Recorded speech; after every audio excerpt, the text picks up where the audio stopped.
આજે શનિવાર હોવાથી અડદની દાળ બનાવવાની છે, તે પણ વઘાર્યા વગરની. તેને મેં 2 થી 3 પાણીએ ધોઈ અને 3 થી 4 કલાક પલાળી દીધેલી છે. હવે તેને ગેસ પર ઉકળવા મૂકી દઈશ. હવે જ્યારે દાળને ગેસ પર બાફવા મૂકીએ ત્યારે ગેસને એકદમ ફાસ્ટ રાખવાનો અને જ્યારે દાળને બાફીએ ત્યારે તેમાં છીણેલું આદું અને ફોલેલું લસણ ઉમેરી દેવાનું.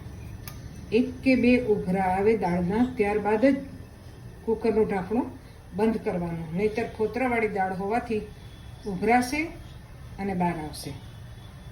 1 કે 2 ઉભરા આવે ત્યારબાદ જ ઢાંકણું બંધ કરવાનું.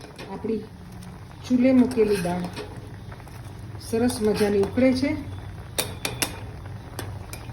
પાણી થોડું રહે ત્યારે ગેસનું ઢાંકણ બંધ કરીને સીટી મૂકી દેવાની, નહીંતર ફોતરાવાળી દાળ હોવાથી ફોતરા બધા સીટીમાં અટવાઈ જશે અને સીટી બરાબર નહીં વાગે.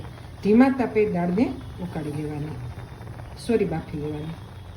દાળ બફાઈને રેડી થઈ ગઈ છે. તેમાં હેન્ડ મિક્સી ફેરવી લીધી છે. તમારે જેટલી પાતળી કે જાડી રાખવી હોય તે પ્રમાણે તેમાં પાણી નાખવાનું. થોડી ઉકળે એટલે આપણે તેમાં મસાલા કરી દઈએ. દાળ બફાઈને રેડી થઈ ગઈ છે. હવે તેમાં મસાલા કરી દઈએ. તમારી જરૂરિયાત મુજબ જાડી કે પાતળી જેટલી રાખવી હોય તેટલું પાણી ઉમેરવાનું. હવે દાળમાં મસાલા કરી લઈએ. પ્રમાણસર મીઠું, લાલ મરચું પાવડર, ધાણા જીરું પાવડર, થોડી હળદર અને થોડી હિંગ.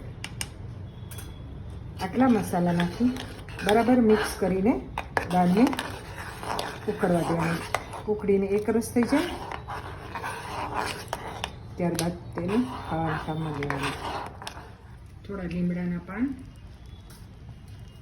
અને ઝીણી સમારેલી કોથમીર નાખીને 5 મિનિટ ઉકળવા દો. તો મિત્રો, આપણી દાળ તૈયાર છે. તેને થોડી કોથમીર, લીમડાનું પાન